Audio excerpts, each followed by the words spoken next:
Sexual reproductions के अंतर्गत हम लोग देखेंगे जब दो गैमेट्स आपस में मिलते हैं और एक ऑफ स्प्रिंग का फॉर्मेशन करते हैं तो उसको बोला जाता है सेक्सुअल रिप्रोडक्शन। ठीक है, यहाँ पर गैमेट्स मिलेंगे और प्रोडक्शन करेंगे ऑफ स्प्रिंग का। ठीक है, तो उसको बोला जाता है सेक्सुअल रिप्रोडक्शन। ठीक है, पैरामीशियम में 5 टाइप्स के सेक्सुअल रिप्रोडक्शन होते हैं। पहला है कॉन्जुगेशन, सेकंड है पहला है कॉन्जुगेशन, सेकंड है ऑटोगेमी, थर्ड है एंडोमिक्सिस, फोर्थ है हेमिक्सिस एंड फिफ्थ है साइटोगेमी। ठीक है, तो सबसे पहले हम लोग यहाँ पर देखेंगे कॉन्जुगेशन वाले प्रोसेस देखेंगे। कॉन्जुगेशन में किस किस टाइप्स की प्रोसेस हो रहे हैं, कैसे कैसे इसमें रिप्रोडक्शंस होती है, वो चीज़ हम इसमें समझेंगे कॉन्जुगेशन में। ठीक है, पैरामीशियम में लैंगिक जनन सेक्सुअल रिप्रोडक्शन किस कॉन्जुगेशन के द्वारा होता है। ठीक है, वास्तव में समान जाति के जो पैरामीशियम है, ठीक है, सेम स्पीसीज जो है कि स्पीसीज के अंतर्गत जो पैरामीशियम है उनके बीच में एक अस्थायी संयोग होता है। अस्थायी संयोग कहने का मतलब है कुछ टाइम के लिए जो दो स्पीसीज है पैरामीशियम के वो मिलते हैं। इस प्रक्रिया में क्या होता है, जो माइक्रोन्यूक्लियस है माइक्रोन्यूक्लियस के एक छोटा सा भाग का क्या होता है, एक्सचेंज करते हैं, दोनों आदान प्रदान करते हैं। पैरामीशियम में कई पीढ़ियों तक क्या होता है, बाइनरी फिजन द्वारा रिप्रोडक्शन होते रहते हैं असेक्सुअली। उसके बाद एक दशा ऐसी आती है जिसमें ये क्या करते हैं, कॉन्जुगेशन करते हैं, मिलते हैं दो पैरामीशियम। ठीक है, और उसके द्वारा फिर इसमें रिप्रोडक्शंस होता है। कॉन्जुगेशन या इसको संयुग्मन की विधि बोलते हैं। ठीक है, आगे देखते हैं कॉन्जुगेशन में क्या हो रही है। ठीक, कॉन्जुगेशन के लिए दो पैरामीशियम वेंट्रल सतह से एक दूसरे के समीप आकर अपनी अपनी जो ओरल ग्रू द्वारा एक दूसरे से चिपक जाते हैं। ठीक है, अगर हम लोग इसमें देखें इस वाले डायग्राम में, ठीक है, तो ये क्या हो रहे हैं इस वाले डायग्राम में, इस वाले में, ठीक है, जो ये क्या करते हैं, एक दूसरे के समीप आते हैं और वेंट्रल सतह में क्या होता है, जो ओरल ग्रू होते हैं, ओरल ग्रू द्वारा एक दूसरे से चिपक जाते हैं। तो यहाँ पर ओरल ग्रू है, मेन ओरल ग्रू के द्वारा क्या एक दूसरे से चिपक जाते हैं और ये अपना भोजन लेना बंद कर देते हैं और इनकी जो बक्कल संरचना होती है वहाँ पर लुप्त हो जाती है। ठीक है, दोनों के संपर्क स्थान की जो पेलिकल है वह जो एक्टोप्लाज्म है विघटित हो जाते हैं और दोनों पैरामीशियम के बीच एक प्रोटोप्लाज्मिक ब्रिज बन जाता है। ठीक है, एक ब्रिज का फॉर्मेशन है होता है दोनों के बीच में, जिसको प्रोटोप्लाज्मिक ब्रिज बोला जाता है। अब ये कॉन्जुगेंट्स कहलाते हैं, दोनों मिलकर के कॉन्जुगेंट्स कहलाएंगे और एक दूसरे से चिपकने के बाद दोनों कॉन्जुगेंट सक्रिय रूप से जल में तैरते रहते हैं और प्रत्येक जो कॉन्जुगेंट्स में जो केंद्रकीय परिवर्तन का एक क्रम शुरू हो जाता है। ठीक है, प्रत्येक कॉन्जुगेंट का जो बड़ा न्यूक्लियस है या जो माइक्रोन्यूक्लियस है विखंडित होकर लुप्त हो जाते हैं। प्रत्येक कॉन्जुगेंट का जो छोटा न्यूक्लियस है माइक्रोन्यूक्लियस 2 बार विभाजन करता है, जिसमें एक रिडक्शन डिवीजन कहते हैं इसको। ठीक है, इस प्रकार से 4 हेप्लॉइड केंद्रक बनते हैं। अगर इसकी बात करें तो यहाँ पर क्या होंगे, दोनों पैरामीशियम मिलते हैं ओरल ग्रू में, बाकी उसके बाद जो ओरल ग्रू है वो धीरे धीरे नष्ट होते जाता है। ठीक है, बक्कल संरचना नष्ट होती जाती है, पेनिकल का एक्टोप्लाज्म भी इसमें क्या हो जाता है, नष्ट हो जाता है और दोनों के बीच में एक प्रोटोप्लाज्मिक ब्रिज बन जाता है। अब दोनों को मिला करके क्या बोलते हैं हम लोग, कॉन्जुगेंट बोलते हैं। ठीक है, और ये दोनों अब सक्रिय रूप से क्या करते हैं, जल में तैरते रहते हैं और इसके अंदर में प्रोसेस चालू रहती है। ठीक है, जो न्यूक्लियस का जो विघटन है वो प्रोसेस चालू रहती है।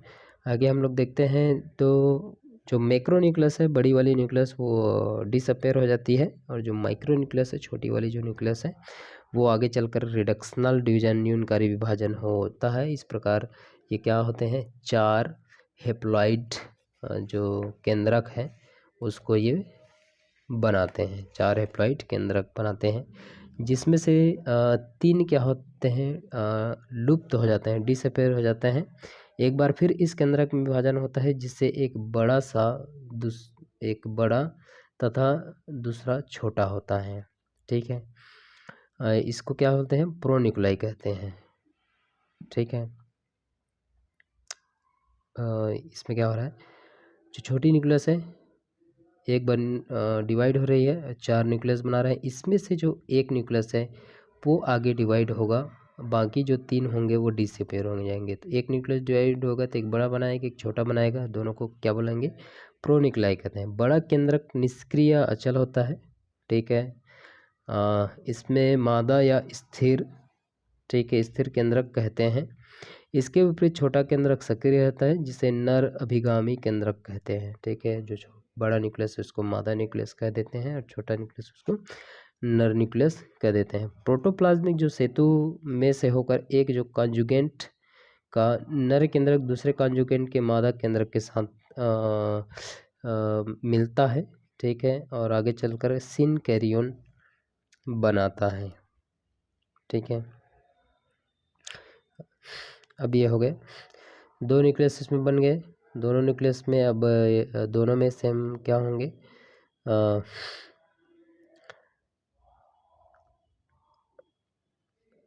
क्या क्या हो रहे हैं दोनों में, वो चीज़ हम लोग इसमें देखते हैं। कॉन्जुगेंट बने हैं यहाँ पर।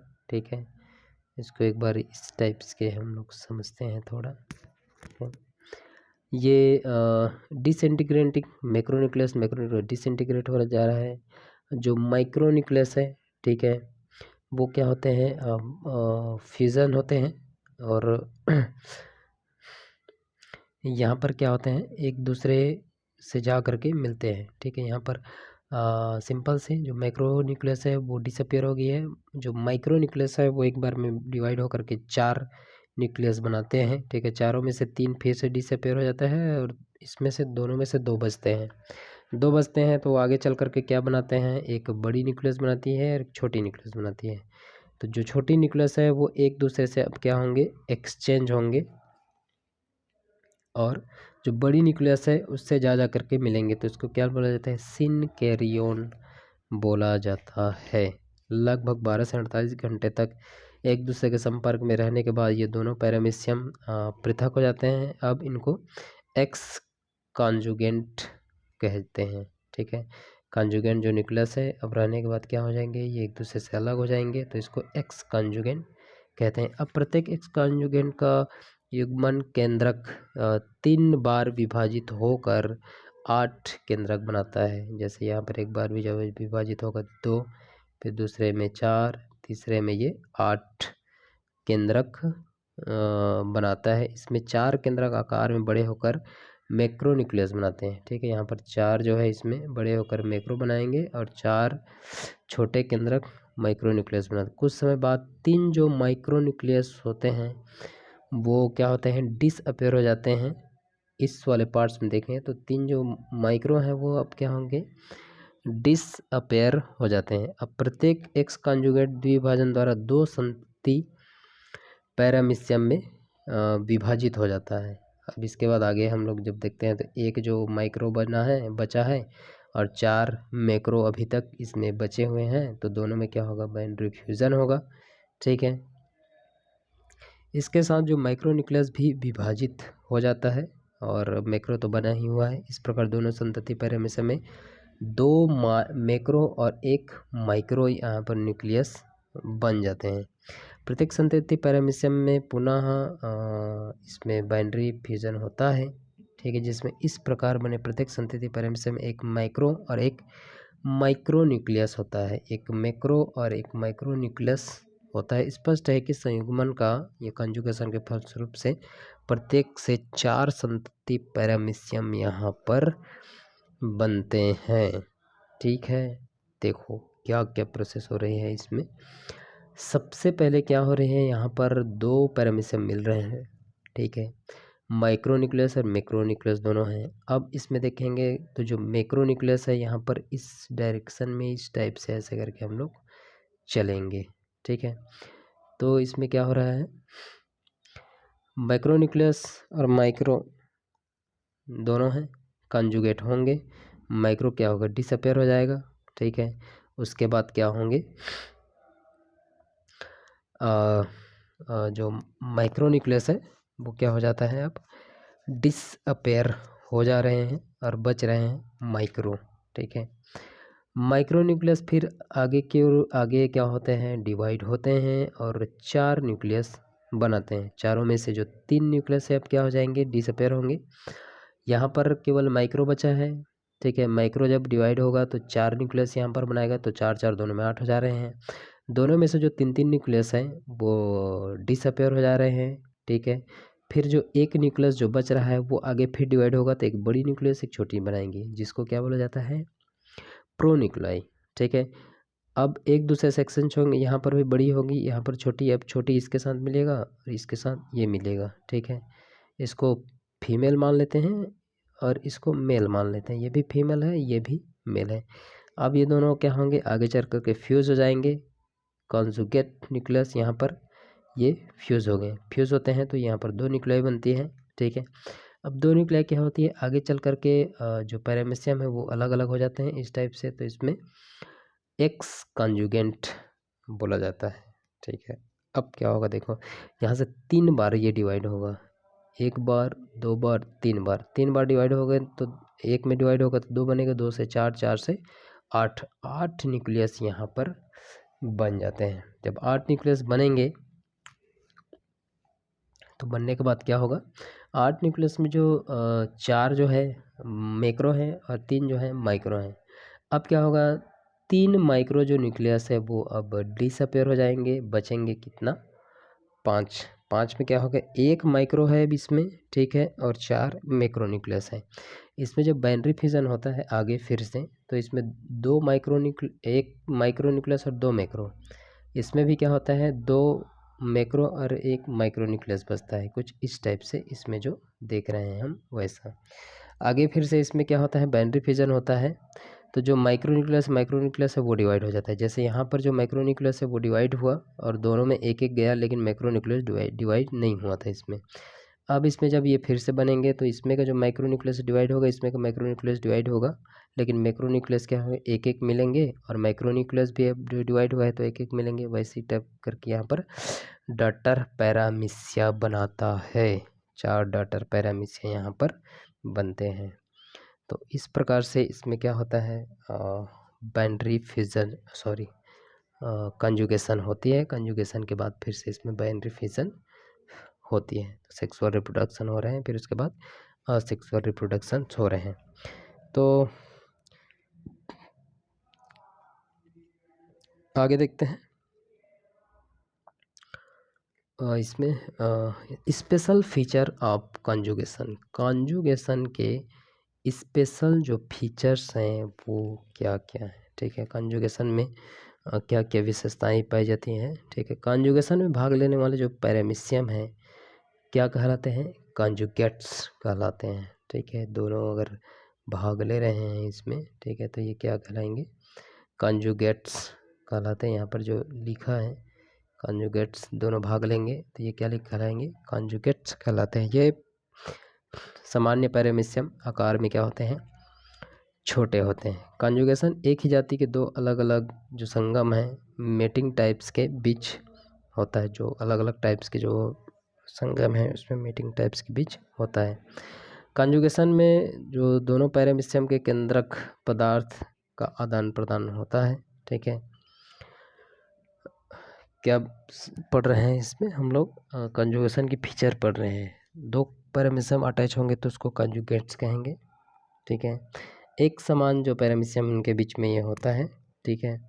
एक ही जाति के 2 अलग अलग जो मेटिंग प्रारूप हैं, ठीक है, उसके बीच में कंजुगेशन होता है। कंजुगेशन में क्या होता है, दोनों पैरामीशियम के केंद्रक पदार्थ का आदान प्रदान होता है। जैसे हम लोग यहाँ पर देखें, इसमें माइग्रेटरी प्रोन्यूक्लियस जो प्रोन्यूक्लाई बनी हैं एक दूसरे के में एक्सचेंज हो रहे हैं वो। कंजुगेशन में क्या होते हैं, जो दोनों पैरामीशियम के जो केंद्रक हैं वो आदान प्रदान हो ही रहे हैं, ठीक है। इसमें कंजुगेशन के जो फलस्वरूप क्या होते हैं, पैरामीशियम के जो 4 संतति पैरामीशियम बनते हैं। एक पैरामीशियम यहाँ है, ठीक है। एक पैरामीशियम से क्या बनते हैं, 4 संतति पैरामीशियम बन रहे हैं यहाँ से। जाहिर सी बात है यहाँ 2 हैं तो 2 क्या होंगे, अलग अलग होंगे यहाँ पर। ठीक है, तो ये 1 होगा, 1 से कितना बनेगा, 4 डॉटर पैरामीशियम, यहाँ पर 4 डॉटर पैरामीशियम का फॉर्मेशन यहाँ पर हो जाता है। सिग्निफिकेशन ऑफ कंजुगेंस के क्या क्या महत्व होते हैं वो चीज़ हम लोग इसमें देखेंगे। तो सबसे पहले देखेंगे न्यूक्लियर रीऑर्गेनाइजेशन और हेरिडिटरी वेरिएशन है और रिजुवेनेशन है। ठीक है, तो पैरामीशियम में जो मैक्रोन्यूक्लियस है, बड़ी वाली जो केंद्रक है, शरीर की जो मेटाबॉलिक एक्टिविटी का क्या करते हैं, रेगुलेशन करते हैं। कंजुगेशन के समय क्या होता है, पुराना वो जो क्षीण होता हुआ जो माइक्रोन्यूक्लियस है, बड़ी वाली कोशिका वो बड़ी वाली जो केंद्रक है वो नष्ट हो जाती है और इसके स्थान पर क्या होते हैं, नया तथा पूर्ण क्षमता वाला जो मैक्रोन्यूक्लियस बनता है। ठीक है, अब नई मैक्रोन्यूक्लियस जो बड़ी वाली बनी है उसमें क्या होते हैं, एक्टिविटी उसकी बहुत अच्छी होती है। और जो पैरामीशियम है क्या होता है, पहले की तरह फिर से पुरानी क्षमता वाली बन जाती है। तो ये एक इसका सिग्निफिकेशन है, लाभ है। ठीक है, आनुवांशिक विभिन्नताएं, हेरिडिटरी वेरिएशन, कॉन्जुगेशन के फलस्वरूप क्या होता है, 2 अलग अलग प्रारूप मेटिंग टाइप्स के जो पैरामीशियम है वो मिलते हैं। ठीक है, जिनके जीवों में केंद्रीय जो पदार्थ होता है, ठीक है, माइक्रोन्यूक्लियस, वो एक दूसरे से मिलते हैं। तो दोनों के जो आनुवांशिक गुण है वो फिर अलग अलग होते हैं। आनुवांशिक गुण, तो अलग अलग आनुवांशिक गुण क्या होते हैं, एक दूसरे में समावेश होते हैं। रिजुवेनेशन पुनर्युमन की बात करें तो कॉन्जुगेशन के फलस्वरूप पैरामीशियम की जो खोई हुई ताकत है पहले, ठीक है, वो फिर से प्राप्त हो जाती है इसमें।